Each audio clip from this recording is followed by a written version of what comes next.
বাংলাদেশ আফগানিস্তানের কাছে 2-1 ব্যবধানে ওয়ানডে সিরিজ হেরে গেছে। সিরিজ শেষে ওয়ানডে র্যাঙ্কিংয়ে আফগানিস্তান বাংলাদেশের উপরে উঠে 8 নম্বরে পৌঁছেও গেছে। তবে সিরিজের মধ্যে যদি বাংলাদেশে কিছু প্রাপ্তি থাকে তা হলো তরুণ পেসার নাহিদ রানার বোলিং। এই সিরিজে নাহিদ রানা তার ওয়ানডে অভিষেক করেছিলেন। তৃতীয় এবং শেষ ম্যাচে 22 বছর বয়সী এই পেসার 10 ওভারে 40 রান দিয়ে 2টি উইকেট নেন। তার শিকার সেদিকুল্লাহ আতাল এবং গুলবাদিন নাইব। ম্যাচে দুর্দান্ত গতির বল এবং সঠিক লাইন লেন্থে তিনি নিজের সম্ভাবনার বার্তা দিয়েছেন। নাহিদ রানার বোলিংয়ে মুগ্ধ হয়েছেন Bangladesh coach Phil Simon. Coach Simon বলেন, রানা আজ অসাধারণ বোলিং করেছে। তার গতি প্রকৃতির দান। এমন বোলার তৈরি করা সহজ নয়। আমরা তার উন্নতির জন্য কাজ করব, তবে তার প্রতিভা অসাধারণ। সে সব সময় জোরে বল করতে চায়, যা আমি খুবই পছন্দ করি।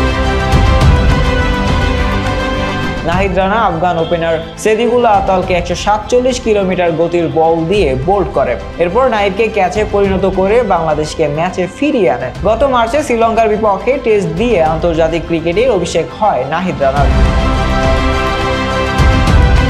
এরপর 5টি টেস্টে 14 উইকেট নিয়েছেন। পাকিস্তান সফরের দ্বিতীয় টেস্টেও 4 উইকেট নিয়ে দলের বড় জয় ভূমিকা রেখেছেন। এভাবে নাহিদ রানার অসাধারণ বোলিং তরুণ ক্রিকেটারদের মধ্যে নতুন সম্ভাবনার বাতি জ্বালাচ্ছে, যা ভবিষ্যতে বাংলাদেশ ক্রিকেটের জন্য গুরুত্বপূর্ণ হতে পারে। শাহরিয়ার আহমেদ জয়, ডেস্ক রিপোর্ট, আইকন স্পোর্টস।